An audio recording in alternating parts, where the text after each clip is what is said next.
Hello everyone, সবাইকে শুভ সকাল। সবাই কেমন আছে? তো দেখো, এটা কিন্তু আগামীকালের একটু ব্লগ ভিডিও ছিল। তো আগামীকাল কী ছিল সেটা সবাই জানো, জামাই ষষ্ঠী বা অরণ্য ষষ্ঠী। তো অরণ্য ষষ্ঠী হোক বা জামাই ষষ্ঠী একই কথা।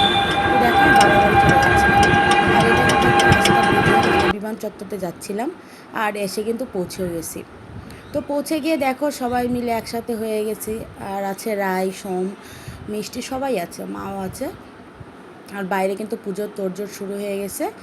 আর এত পরিমাণ গরম লাগছে যে আমি এসে কিন্তু ঘরের মধ্যে বসে গেছি, মানে গরমটা সহ্য হচ্ছিল না। আর পূজাটা শুরুই হয়ে গেছিলো, আমি যখন আসি এসে দেখি পূজাটাও শুরু হয়ে গেছে। আর এই যে আমার সোনা বাবা, তো সোনা বাবা দেখেই কিন্তু হাসছে যে মাম্মাম আসছে। আর আমাদের পঞ্চবটী মন্দিরে যে সাগরদা এসে পুজো শুরু করে দিয়েছে। তার পুজোর কিন্তু মানে তুলনা হয় না, সে অনেক ভালোই পুজো করে। সো এই মন্দিরে সেই পূজা পার্বণ সবই করে থাকে, মঙ্গলচণ্ডী বলো, ষষ্ঠী বলো, সেই করে। তো যাই হোক, সবাই আছে এখানে, মানে বংশের যারা আছে বা আমাদের এখানে যারা ভাড়াটিয়া, সবাই এখানে একসাথে একত্রিত হয়ে পুজোটা সম্পূর্ণ করে। তো আমি এবার জামাই নিয়ে আসতে পারিনি, কারণ ও দোকানের জন্য ব্যস্ত, তার জন্য আর কি আমি একাই চলে এসেছি, ও রাতে আসবে। আর দেখো, বয়স্ক মানুষ বলো বা ওই যে ঠাকুমারা, বড়মারা, এরা সবাই ছিল এখানে। এই জন্য আর কি ভালো লাগে, এই জন্য চলে এসেছিলাম যে যাই, যে ওখানে ষষ্ঠী করি। আর সবাই ডালা দিয়েছে, আমি তো ডালা দিই না, শুধু বাবুর জন্য আম ঘষে নিয়েছি। আর আমার শাশুড়ি মা ডালা দিয়ে দিয়েছিলো এখানেই, ওই জন্য আর কি আমার দিইনি। সো দেখো, পূজাটা কিন্তু খুবই সুন্দরভাবে সম্পূর্ণ করছে।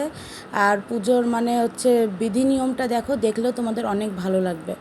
আর কোন ঠাকুর কেমন নিয়মে পূজা করে সেটাও কমেন্ট করবা, যে এই পূজার নিয়মটা তোমাদের কেমন লাগলো। এক এক জেলায় কিন্তু এক একভাবে পুজো হয়, সব রকম পুজো কিন্তু একভাবে হয় না। এক এক জায়গার পুজো এক এক রকমভাবে হয় আর কি।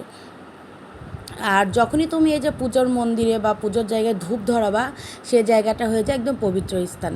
পুজো মানেই তো পবিত্র, কিন্তু এই ধূপ দিলে আরও পবিত্র হয়ে যায়। কারণ এই ধূপের সেন্টে মানে আর কিছুই লাগে না, মানে সব কিছুই ভালো লাগে আর কি। তো দেখো, এখানে কিন্তু সবাই ভিডিও নিয়ে ব্যস্ত, মানে কেউ ভিডিও কলে দেখানো নিয়ে ব্যস্ত, কেউ ভিডিও করা নিয়ে ব্যস্ত। আর আমিও ভিডিও করা নিয়ে খুবই ব্যস্ত ছিলাম। তারপরে দেখো, আরও ডালা চলে আসলো। এখানে কিন্তু প্রতি বছর অনেক ডালা পড়ে, কিন্তু এবারও বাইরেও পড়েছে অনেক, এখানে তো অর্ধেক পড়েছে, বাইরেও ডালা পড়েছে। আর পুজো শেষ হতে হতে প্রায় আধা ঘন্টা 1 ঘন্টার মতো লেগে গেছিলো। আর ব্রত কথাটা নিজেরাই পড়ে নিয়েছিল, ঠাকুরদা বললো ব্রত কথা আমি পড়বো না, তোমরা পড়ে নাও। কারণ তারও তো ব্যস্ততা, সেও তো অনেক জায়গাতে পুজো করতে হবে। সকাল সকাল এখানে প্রথম চলে এসছে। আর সবসময় মঙ্গলচণ্ডী বলো, ষষ্ঠী বলো, সকাল সকাল কিন্তু ঠাকুরদা চলে আসে পুজো করতে। আর তার পুজোগুলো অনেক ভালো লাগে। আর আজকে কিন্তু উপাস, আমাদের উপাসে তো খাওয়া দাওয়ার কোনো নাই, জানোই ভালো করে। খালি আজকে জামাই ভোজ। এই জামাই ষষ্ঠীটা মানে এটার কোনো প্রচলন ছিল না এক সময়, এর প্রচলনটা হয়ে এসছে এখন। এটা কিন্তু জাময়, মানে হচ্ছে জময় ষষ্ঠী ছিল, এটাতে হয়ে গেছে জামাই ষষ্ঠী। সো এটা তোমরা একটু ঘেঁটে দেখবা বই পুস্তক, যে জামাই ষষ্ঠী এটা কিন্তু শুধু মানে কোনো মা তার সন্তানের মঙ্গলের জন্য এই ষষ্ঠী পুজোটা করে থাকে। কিন্তু এখন এটা জামাই ষষ্ঠী নামে প্রচলিত হয়ে গেছে, যে জামাইকে মেলা রকম পদে রান্না করে খাওয়ানো হয়, জামাইকে সার দেওয়া হয়। এটা একটা প্রচলিত, লোক প্রচলিত এক কথাতে, এটা কোনো মানে নিয়মবিধি, এটার কোনো মানে নেই। এটা কিন্তু সব জায়গাতে, বই পুস্তকে সব জায়গাতে এটা আছে। তো যাই হোক, এখানে পুজোর দেখো শেষের দিকে প্রায়। আর পুজো শেষে হওয়ার পরে আমরা বাড়িতে খাওয়া দাওয়া শুরু করে দিয়েছিলাম। তো আজকে উপাসের দিনে তো এটাতে ফলমূল সেরকম খাইতে হয় না, খেতে হয় লুচি তরকারি বলো বা রুটি তরকারি বলো, যার যেটা মন চায়, যেটা ভালো হয় সে সেরকমই খেতে পারে। সো তোমরা দেখতে থাকো এই পুজোটা কেমন লাগছে। কখন থেকে রাখছি?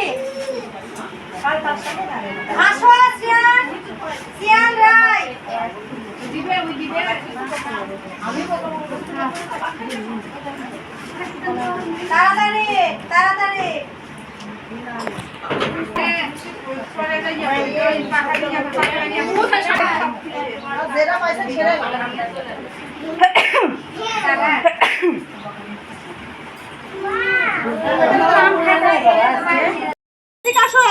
চলো দেখে দেখে আসো আসো আসো